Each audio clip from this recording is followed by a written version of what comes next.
दिल का रिश्ता बड़ा पुराना है। जैन कैडेट कैसे आप सब? मैं से करता हूँ आप सब मस्त होंगे, स्वस्थ होंगे। कैडेट आज एक बार फिर अपनी इस NCC alpha classes bye Sonu पर मैं आपका स्वागत करता हूँ।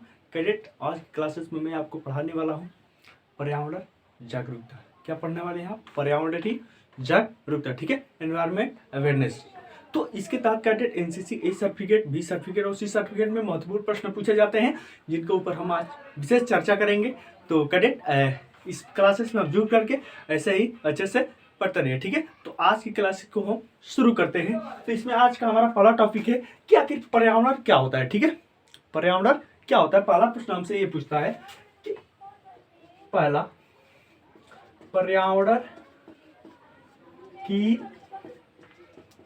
परिभाषा दीजिए, ठीक है। पर्यावरण की क्या करिए? परिभाषा दीजिए। आपसे ये 3 अंकों में पूछता है। कितने अंकों में?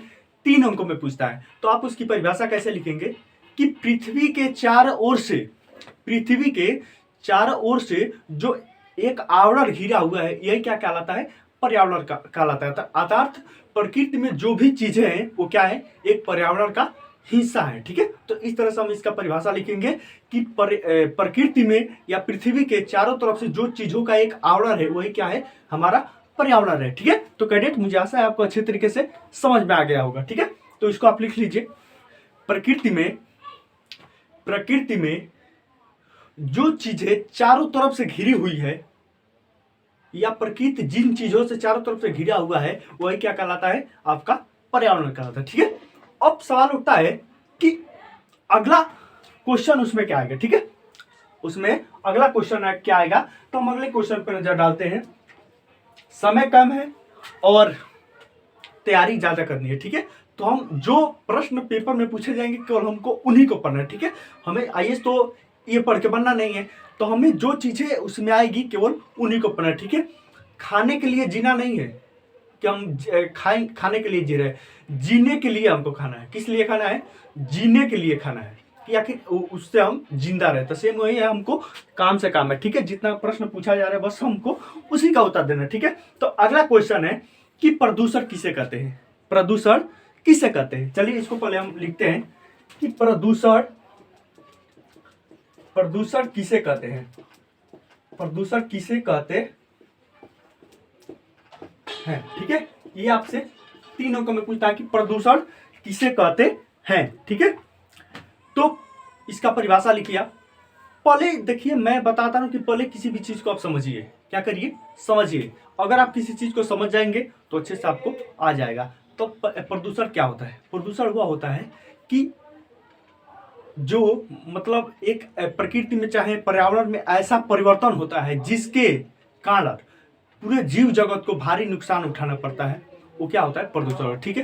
वो प्रदूषण हवा के माध्यम से भी हो सकता है, फिर जल में भी हो सकता है, भूमि में भी हो सकता है, मतलब जो इसके स्रोत है उसमें ही हो सकता है, ठीक है। तो इसका एक शब्दों में परिभाषा लिखिए। पर्यावरण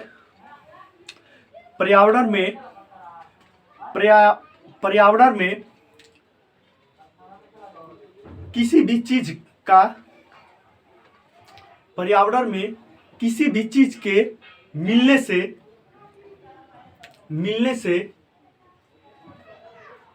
पूरे जीव जगत पर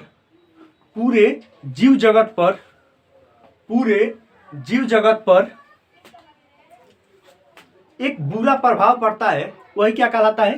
प्रदूषण कहलाता है। क्या कहलाता है? प्रदूषण कहलाता है। वो प्रदूषण कैसा भी हो सकता है, ठीक है। जल प्रदूषण, ध्वनि प्रदूषण हो सकता है, वायु प्रदूषण हो सकता है, नाना प्रकार के प्रदूषण हो सकते हैं, ठीक है। तो अब आपसे उसमें तो आने के लिए प्रकार आएगा, लेकिन प्रकार पे हम लिख सकते हैं ध्वनि प्रदूषण। तो चलिए उसको भी हम पहले लिख लेते हैं। क्वेश्चन, तीसरा क्वेश्चन लिख सकते हैं कि प्रदूषण के प्रकार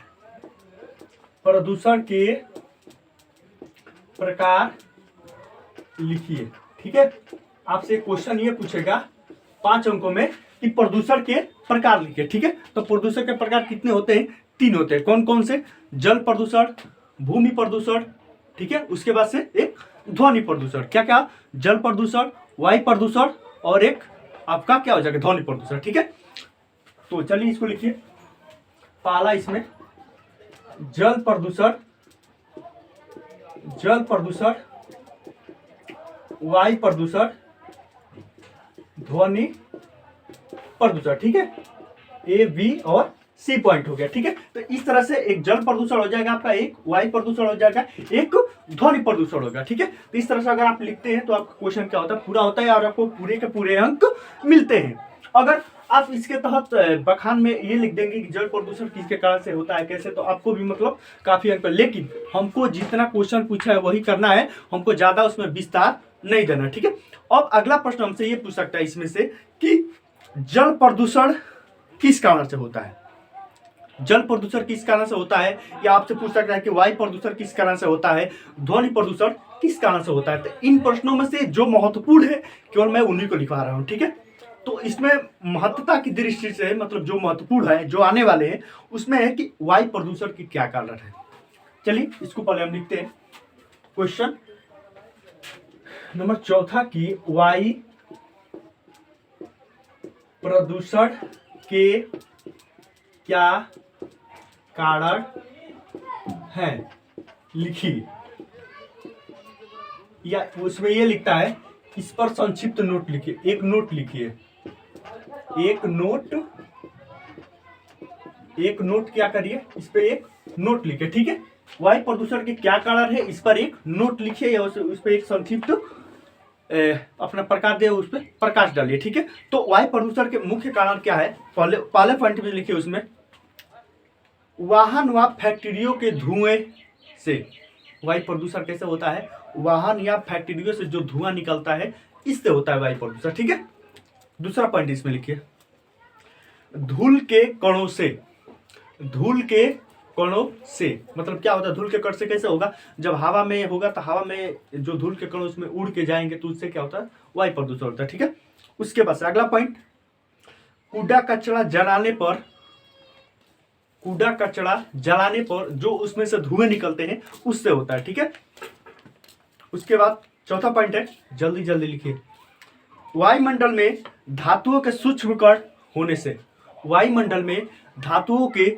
सूक्ष्म कण होने से। ठीक है, इस तरह से आपका ये क्वेश्चन पूरा होता है। अब हम चलते हैं अगले क्वेश्चन पर। अगर आपको कोई भी डाउट है आप कमेंट करिए। ठीक है, तो अगला क्वेश्चन हमारे सामने ये है कि जल प्रदूषण के कारण लिखिए, जल प्रदूषण के कारण लिखिए, इस पर एक संक्षिप्त नोट लिखिए।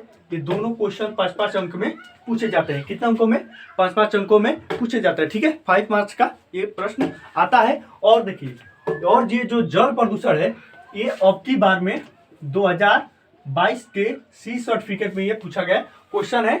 और ये जो आपका वायु प्रदूषण के क्या कारण है, ये 2017 के बी सर्टिफिकेट में पूछा गया क्वेश्चन है। ठीक है, तो जो भी मैं आपको क्वेश्चन पढ़ा रहा हूँ सभी महत्वपूर्ण है और पिछली परीक्षा में आए हुए हैं। तो मैं ये नहीं जान रहा हूँ कि मतलब मैं ये जान के नहीं पढ़ा रहा हूँ कि पिछली परीक्षा में आए हैं तो पढ़े, मैं इसको महत्ता की दृष्टि से पढ़ा कि नहीं ये हर साल छपते हैं। मैंने पेपरों का अध्ययन किया तो उसमें हर साल छपते आ रहे हैं, तो मुझे ये नहीं लगा कि ये भी साल आएंगे, लेकिन ये है कि ये पक्का है कि इस बार आएगा। ठीक है, तो चलिए लिखिए, जल प्रदूषण के कारण क्या है। पहला पॉइंट इसमें, नहरों व तालाबों के पानी में, नहरों व तालाबों के पानी में, नहरों व तालाबों के पानी में, नहरों व तालाबों के पानी में नली का पानी बहने से, नहरों व तालाबों के पानी में नली का पानी बहने से। ठीक है, अगला पॉइंट लिखिए, मलमूत्र नदियों में बहने से, मलमूत्र नदियों में बहने से। ये कैसे होगा, जैसे शहरों में है तो मलमूत्र वगैरह जो भी होता है क्या नलियों के माध्यम से नदी में चला जाता है। ठीक है, उसके बाद से अगला पॉइंट है, फैक्ट्रियों से निकलने वाला, फैक्ट्रियों से निकलने वाला, अगला पॉइंट है, फैक्ट्रियों से निकलने वाला रासायनिक पदार्थ नली के माध्यम से, इससे भी होता है क्या होता है आपका, जल प्रदूषित होता है। ठीक है, उसके बाद से चौथा पॉइंट है, कीटनाशक दवा का, कीटनाशक दवा का, कीटनाशक दवा का, कीटनाशक दवा का पानी में मिलने से, कीटनाशक दवा का पानी में मिलने से। ठीक है, तो इस तरह से क्या होता है आपका जल प्रदूषित होता है। ठीक है, और इसके ये भी प्रकार के जैसे वर्षा के जल का मतलब आने से हो जाता है, ठीक है। जो मतलब अच्छे जल है उसमें वर्षा का पानी जब मिल जाता है तो अपने साथ मिट्टी उट्टी को बहा कर लेकर आता है, तो इससे भी जल प्रदूषित हो जाता है, ठीक है। तो मुझे आशा है आपको अच्छे से समझ में आ रहा होगा। अब हम अगले क्वेश्चन पे नजर डालते हैं। तो अगला क्वेश्चन हमारा ये है कि पर्यावरण 6 नंबर क्वेश्चन, पर्यावरण संरक्षण में, पर्यावरण संरक्षण में एनसीसी कैडेट का क्या योगदान है, क्या योगदान है। एक नोट लिखिए, एक नोट लिखिए। ये आपसे 10 अंकों में क्वेश्चन पूछता है कि पर्यावरण संरक्षण में एनसीसी कैडेट का क्या योगदान है, ठीक है, क्या योगदान है। इस पे एक नोट लिखिए। ये क्वेश्चन 2021 के सी सर्टिफिकेट एग्जाम में पूछा गया ये प्रश्न है, ठीक है। तो चलिए इसमें लिखिए पहला पॉइंट। इसमें पहला पॉइंट है वृक्षारोपण अभियान के द्वारा क्या करते हैं एनसीसी कैडेट अपना योगदान देते हैं, ठीक है, पर्यावरण संरक्षण में। उसके बाद से पर्यावरण जागरूकता रैली निकालकर हो गया। पहला वृक्षारोपण अभियान चला करके, दूसरा पर्यावरण जागरूकता रैली निकाल करके, ठीक है। तीसरा लिखिए नदी तालाब की साफ सफाई करके या सफाई अभियान चला करके, ठीक है। तो देखिए आप कोई भी क्वेश्चन सुन रहे हैं तो उसके पहले समझिए कि मैं बोल क्या रहा हूँ। आप थोड़ा सा कॉमन सेंस लगाइए कि आखिर एनसीसी कैडेट किस प्रकार से पर्यावरण में योगदान देंगे।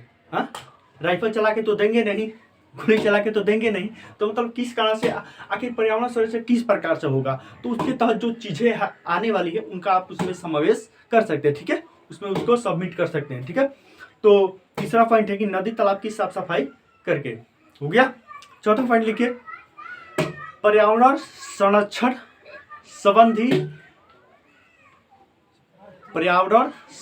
संबंधी नुक्कड़ नाटक का मंचन करके, क्या करके, पर्यावरण संरक्षण संबंधी नुक्कड़ नाटक का मंचन करके, क्या कि पर्यावरण पेड़ पौधों को ना काटे, उस पर मतलब क्या एक नाटक करते हैं। जैसे जो भी हम लोगों ने भी उसमें किया था एनसीसी के दौरान। तो ये सब इस पर करके एक जनता को आप संदेश देना चाहेंगे, नागरिक को संदेश देना चाहेंगे कि मतलब हमें पेड़ पौधों को नहीं काटना चाहिए, ठीक है। इस तरह से हम क्या करेंगे, उस पर एक अपना मंचन करेंगे, ठीक है।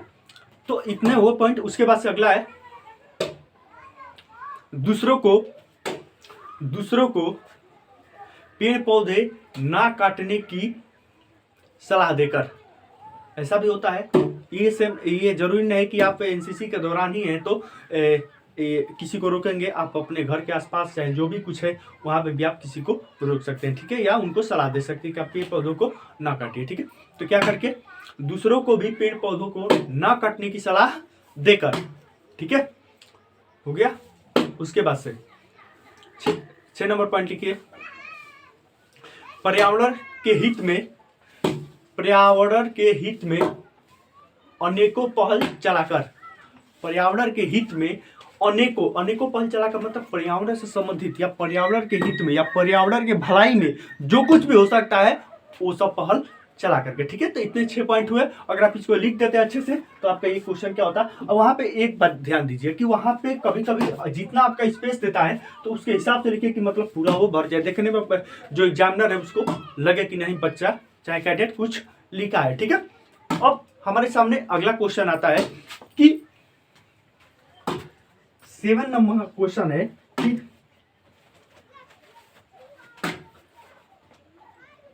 संसाधन किसे कहते हैं, संसाधन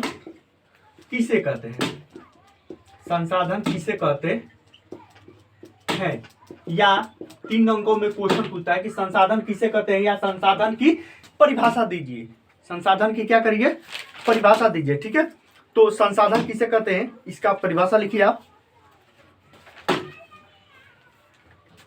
परिभाषा प्रकृति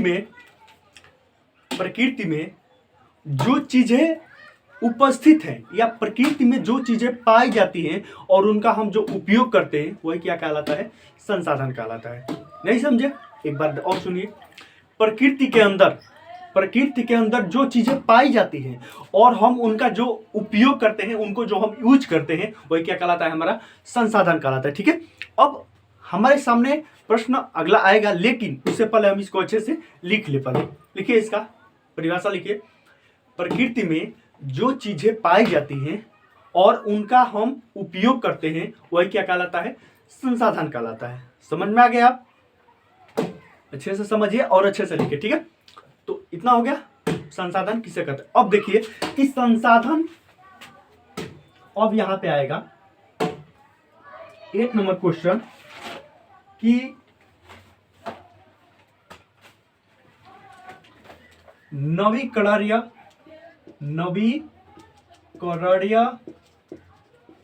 संसाधन किसे कहते हैं, किसे कहते हैं। नोट लिखिए, नोट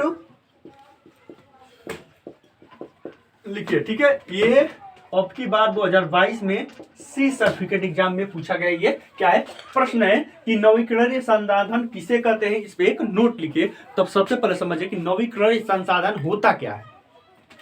नवीकरणीय वह संसाधन होता है कि जो चीजें होती हैं और उनका एक बार उपयोग करने के बाद हम दोबारा भी उसको अपने यूज में ला सकते हैं, उसी को क्या कहते हैं, हम नवीकरणीय संसाधन कहते हैं। ठीक है, मतलब जो एक चीज है और उस चीज का, जैसे मान लीजिए कि लकड़ी हुआ, ठीक है, अगर लकड़ी को हम एक बार जला दे रहे हैं तो जलाने के बाद भी वो क्या है, कोयले का रूप पकड़ लेता है। ठीक है, कोयले के रूप में मतलब हम क्या कर सकते हैं, उसको परिवर्तित कर सकते हैं। ठीक है, तो ये क्या हुआ, एक बार के बाद हम उसको दोबारा यूज कर सकते हैं। ठीक है, तो ये क्या हुआ, हमारा नवीकरणीय संसाधन हुआ। ठीक है, तो इसकी परिभाषा लिखिए आप कि वह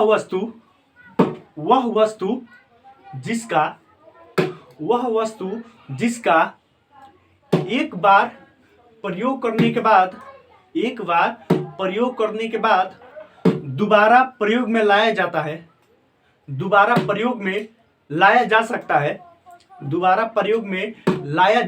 है, उसे क्या कहते हैं, हम क्या कहते हैं, नवीकरणीय संसाधन कहते हैं। ठीक है, नवीकरणीय संसाधन कहते हैं, मतलब वह संसाधन जो एक बार प्रयोग करने के बाद भी हम उसको दोबारा प्रयोग में ला सकते हैं, उसको क्या कहते हैं, हम नवीकरणीय संसाधन कहते हैं। ठीक, मैं इतना क्यों बोल रहा हूँ, मैं इतना इसलिए बोल रहा हूँ कि हमारा फर्ज ये नहीं है ना कि मैं यहाँ पाया लिखवाया, हाँ नवीकरणीय संसाधन किसे कहते हैं, तो और तू जो एक बार प्रयोग के बाद दोबारा भी लाई जा सकती है प्रयोग में, उसको क्या है, नवीकरणीय संसाधन। इसलिए हम नहीं पढ़ाए, हम इसलिए पढ़ाए कि हमारा बच्चा के जो हमारी कैडेट की जिम्मेदारी है कि हम उसको सिखा देंगे, दोबारा उसको पढ़ना ना पड़े।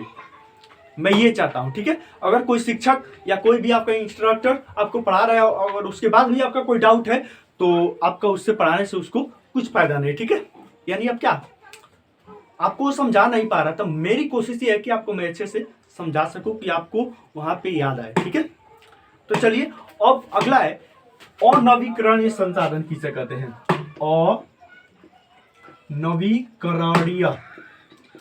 अनवीकरणीय संसाधन किसे कहते हैं, इस पे भी एक क्या करिए, नोट लिखिए। ठीक है, ये क्वेश्चन 2018 के बी एग्जाम में पूछा गया है। ठीक है, किस एग्जाम में पूछा गया है, 2018 के बी एग्जाम में पूछा गया ये क्वेश्चन है। ठीक है, चलिए इसमें लिखिए क्या होता है। देखिए इसका उल्टा होता है, नवीकरण का क्या होता है, यह उल्टा होता है, यह केवल एक बार प्रयोग करने के बाद दोबारा प्रयोग में नहीं लाया जा सकता है। ठीक है, यह एक बार के बाद क्या होता है, नष्ट होता है। जैसे पेट्रोल है, ईंधन है, डीजल है, मतलब क्या तेल है, ये एक बार के प्रयोग के बाद दोबारा प्रयोग में नहीं लाया जा सकता, क्योंकि अगर आप तेल का यूज करते हैं तो जलेगा तो क्या होगा, धुएं के रूप में, वाष्प के रूप में बनकर उड़ जाएगा। ठीक है, मतलब क्या होगा, वो धुएं के रूप में नष्ट हो जाएगा।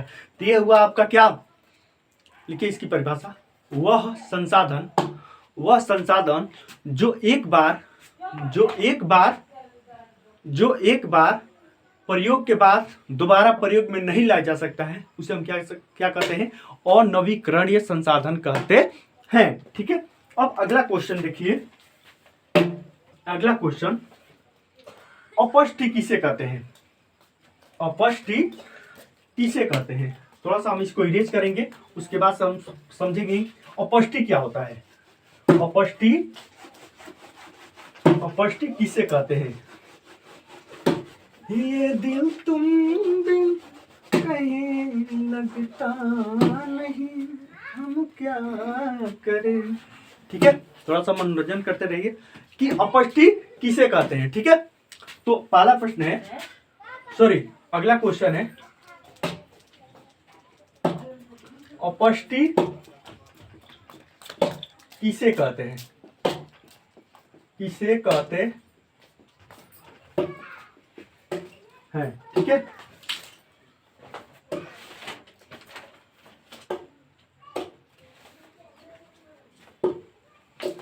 इसका उत्तर लिखिए।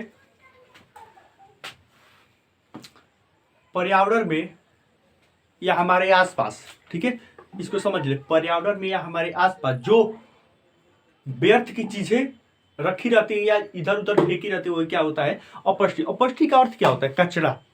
अपष्टि का अर्थ क्या होता है, कचरा को बोलते हैं। ठीक है, डस्ट को बोलते हैं, गंदगी को बोलते हैं। ठीक है, ये क्या होगा, आपका कचरा हो गया। तो यही पूछ रहा है कि अपष्टि किसे कहते हैं। अपष्टि शब्द आप सुनेंगे तो अपष्टि क्या होता है, हमको तो पढ़ाया ही नहीं गया, हमको तो कचरा पढ़ाया गया है, लेकिन कचरा को क्या बोलते हैं, अपष्टि बोलते हैं। तो इसका उत्तर लिखिए कि वह वस्तु जो हमारे आसपास कूड़े के रूप में फेंकी हो जाती है, उसको हम क्या कर सकते हैं, कचरा कहते हैं। क्या कहते हैं, उसको हम कचरा कहते हैं।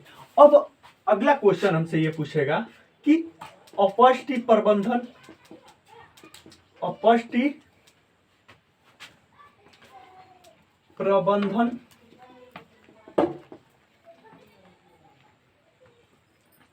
से आप क्या समझते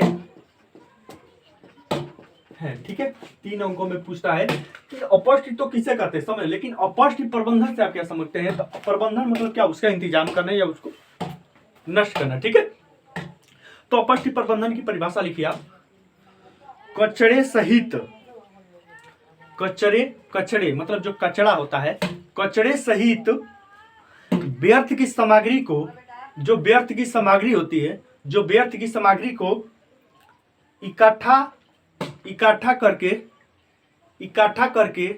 उसका निष्पादन करना, मतलब उसको नष्ट करना ही क्या कहलाता है, आपका अपष्टि प्रबंधन कहलाता है। ठीक है, समझ में आया। आप इस तरह से पढ़ेंगे आप तो आपको अच्छे से समझ में आएगा, तो आपको बहुत दिनों तक याद भी रहेगा। ठीक है, अब अगला क्वेश्चन देखिए।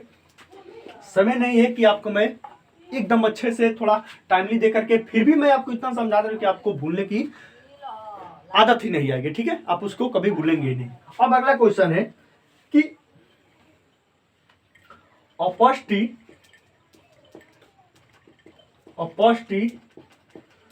विकृतीकरण किसे कहते हैं, किसे कहते हैं। तो लिखिए, अपष्टि विकृतीकरण क्या होता है। अपष्टि विकृतीकरण यह होता है कि किसी कचरे में से गीले और सूखे को हम जब अलग अलग करते हैं, वही क्या होता है, हमारा अपष्टि विकृतीकरण होता है। ठीक है, समझ गए क्या होता, क्या किया जाता है इसमें। विकृतीकरण में क्या होता है, विकृतीकरण में क्या होता है आपका, ये एक कचरा हो गया, ये क्या हो गया, कचरा हो गया। तो इसमें से एक सूखा कचरा और एक गीला कचरा, कैसा कचरा, सूखा कचरा और गीला कचरा, इसको हम क्या करेंगे, अलग करेंगे, इसको हम क्या करेंगे, अलग करेंगे। तो यही हमारा क्या कहलाएगा, आपका अपष्टि विकृतीकरण। क्या कहलाएगा, अपष्टि विकृतीकरण। ठीक है, तो इस तरह से कैडेट होगा कि अपष्टि विकृतीकरण किसे कहते हैं। तो विकृतीकरण में क्या होता है, एक कचरा होता है, उस कचरे में से, इसी कचरे को हम क्या बोलते हैं, अपष्टि बोलते हैं। क्या बोलते हैं, इसी कचरे को हम अपष्टि बोलते हैं।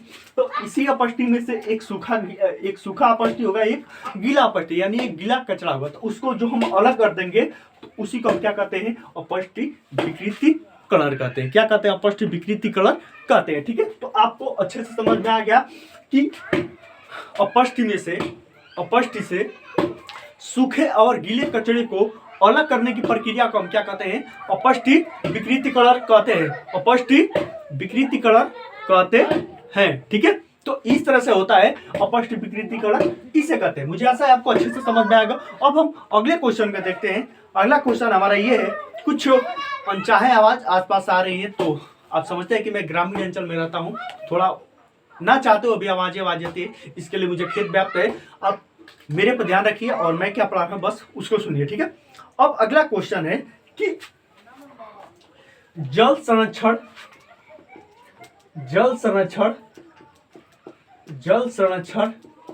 क्यों आवश्यक है, क्यों आवश्यक है। आखिर जल संरक्षण क्यों आवश्यक है। 5 अंकों में आपसे क्वेश्चन पूछता है कि जल संरक्षण क्यों आवश्यक है। तो जल संरक्षण क्यों आवश्यक है, जल संरक्षण क्यों आवश्यक है, लिखिए उसका पॉइंट। लिखिए पहला पॉइंट लिखिए, भूजल स्तर, भूजल मतलब भूमि के अंदर जल के स्तर को बढ़ाने के लिए, भूमि के अंदर जल स्तर को बढ़ाने के लिए, ठीक है। अगला पॉइंट जल्दी जल्दी लिखिए। दूसरा पॉइंट है मृदा अपरदन को रोकने के लिए, मृदा अपरदन को रोकने के लिए, हो गया, मृदा अपरदन को रोकने के लिए। तीसरा पॉइंट है जल संचय के लिए, जल संचय के लिए, हो गया। चौथा पॉइंट है जल की अपवाह दर को रोकने के लिए, जल की अपवाही स्तर को रोकने के लिए, ठीक है, अपवाही दर या स्तर को रोकने के लिए, ठीक है। ये क्या है, जल आवश्यक है और मनुष्य को आने वाले भविष्य में जल की पर्याप्त मात्रा मिले, जल की आवश्यकता की पूर्ति हो, इसके लिए भी जल की संचय करने की आवश्यकता है, ठीक है। तो आशा है आपको अच्छे से समझ में आ गया। अब हम अगले क्वेश्चन को देखते हैं। तो अगला क्वेश्चन है हमारा कि जल संचय की प्रणाली के प्रकार लिखिए।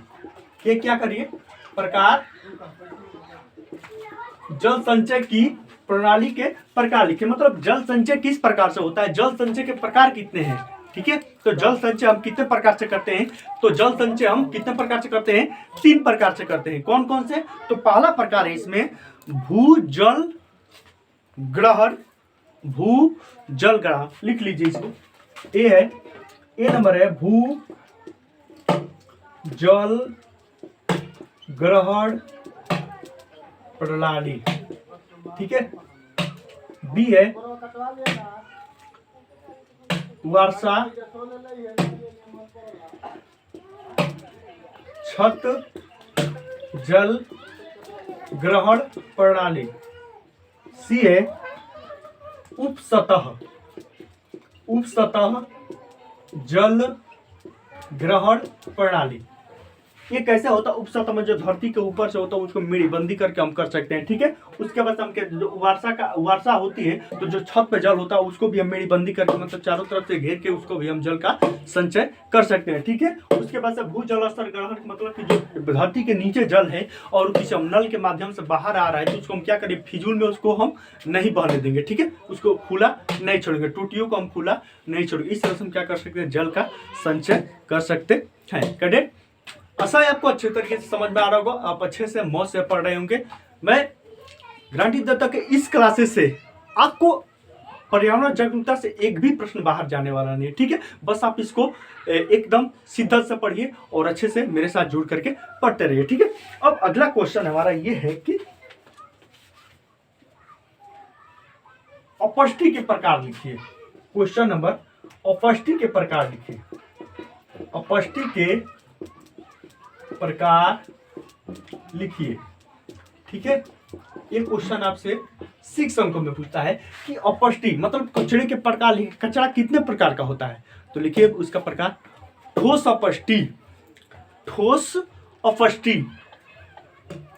लिख देता हूं मैं, आप सुन रहे हो कि मैं क्या बोल रहा हूं, आपको समझ में नहीं आ रहा है। ठोस अपशिष्टि, ठोस अपशिष्टि। बी है तरल अपशिष्टि। सी है आपका रेडियोधर्मी, रेडियोधर्मी अपशिष्टि, ठीक है, हो गया। उसके बाद से नापा, नापा का मतलब क्या होता है, नगर पालिका, क्या होता है, नगर पालिका, मतलब जो नगर पालिका का कूड़ा कचरा होता है वो भी क्या है, एक अपशिष्टि का प्रकार है। ठीक है, उसके बाद से 4 नंबर है आपका, 5 नंबर है जैविक अपशिष्टि। जैविक अपशिष्टि। 6 है आपका औद्योगिक। औद्योगिक औद्योगिक अपशिष्टि। ठीक है, इतने प्रकार हैं किस चीज के, आपके अपशिष्टि के प्रकार है। ठीक है, इस तरह से क्या होता है, अपशिष्टि के ये प्रकार है और ये क्या होते हैं, कचरे के प्रकार के रूप में आते हैं। ठीक है, अब थोड़ा सा हम इसको इरेज करेंगे, उसके बाद फिर अगले क्वेश्चन को देखेंगे। कहते जितने भी मैं क्वेश्चन लिखवा रहा है, इस क्वेश्चन से एक भी क्वेश्चन बाहर पर्यावरण जागरूकता से जाने वाला नहीं है। तो बस आप इसको शिद्दत से पढ़ते रहिए और अच्छे से इस वीडियो को शेयर करिए, अनेक कैरेक्टर तक भी, अपने साथियों तक की भी ये क्या हो, मतलब आगे जाए और इसको कैडेट ध्यान से ले। ठीक है, अब अगला क्वेश्चन है ग्लोबल वार्मिंग किसे कहते हैं।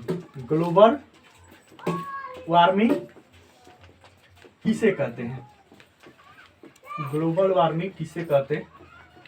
ठीक है, ये 4 अंकों में क्वेश्चन पूछता है और ये 2021 के बी एग्जाम में पूछा गया क्वेश्चन है कि ग्लोबल वार्मिंग किसे कहते हैं। ठीक है, तो यह क्या होता है समझिए पहले।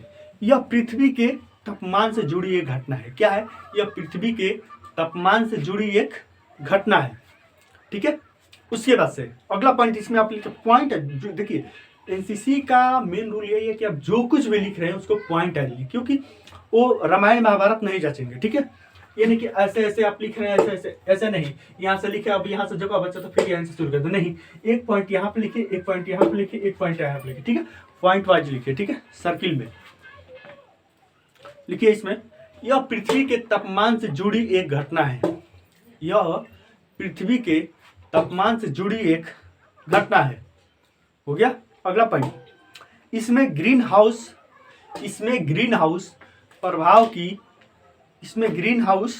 प्रभाव की अधिकता होती है।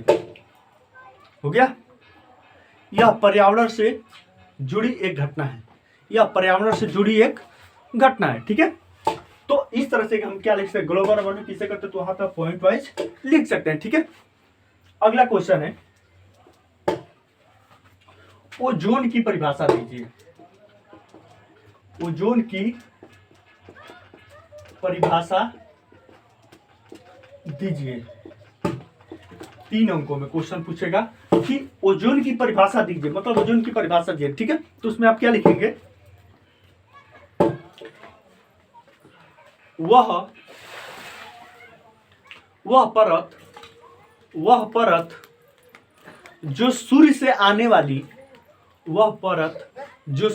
आने वाली पराबैंगनी किरणों को रोकती है, वो क्या कहती है, क्या कहलाती है, आपकी ओजोन कहलाती है। ठीक है, या ओजोन परत कहलाती है। वहां पे ये भी पूछ सकता है ओजोन परत की परिभाषा दीजिए।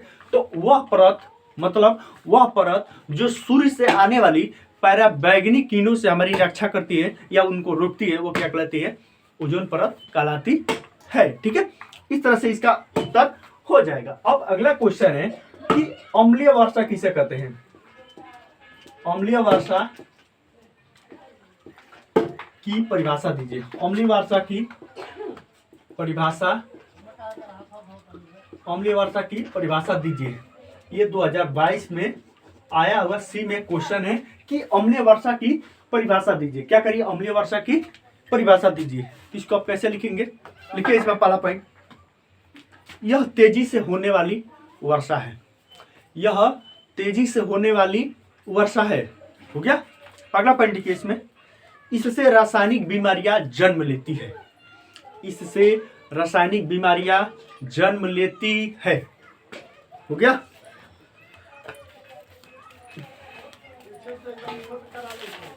उसके बाद हो गया इतना। इससे होने वाली बीमारियां, इससे होने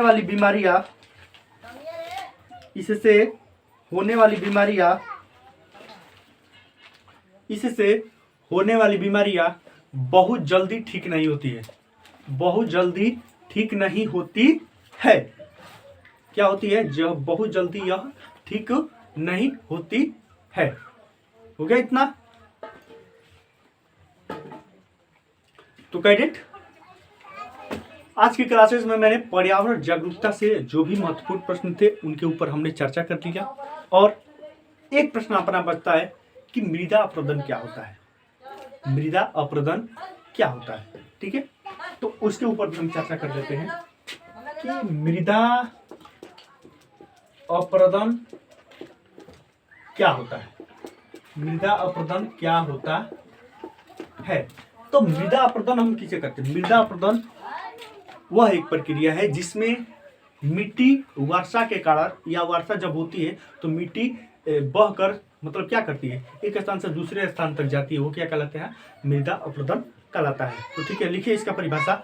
वर्षा के समय, वर्षा के दौरान भूमि का जल के माध्यम से बहकर एक स्थान से दूसरे स्थान तक जाने की प्रक्रिया क्या कहलाती है? मृदा अपरदन कहलाती है। ठीक है, क्या कहलाती है? मृदा अपरदन कहलाती है। हो गया? इस तरह से कैडेट आपका यह प्रश्न पूरा होता है कि मृदा अपरदन किसे कहते हैं। तो मृदा अपरदन क्या है? वर्षा के दौरान भूमि का एक स्थान से दूसरे स्थान तक जल के माध्यम से बहकर जाने की प्रक्रिया क्या कहलाती है? मृदा अपरदन कहलाती है। तो कैडेट, पर्यावरण जागरूकता से आने वाली जितने भी महत्वपूर्ण प्रश्न थे उसके ऊपर हमने चर्चा कर लिया, और मुझे आशा है कि आपको यह आज की क्लासेस अच्छी लगी हो। तो कैडेट कमेंट में बताइएगा, और ऐसे ही अगली कक्षा में एक नए वीडियो के साथ, एक नए टॉपिक के साथ हम यहाँ पे पेश होंगे, हाजिर होंगे। तो कैडेट, आज के लिए इतना ही, मिलेंगे किसी नए वीडियो में। तब तक के लिए जय हिंद, और ऐसे हमारी वीडियो को शेयर करते रहिए और अन्य कैडेट तक पहुंचाइए। आपका यह कमेंट और आपका प्रोत्साहन मुझे अगली वीडियो बनाने के लिए प्रेरित करता है। तो आज की क्लास कैसी लगी प्लीज़ कमेंट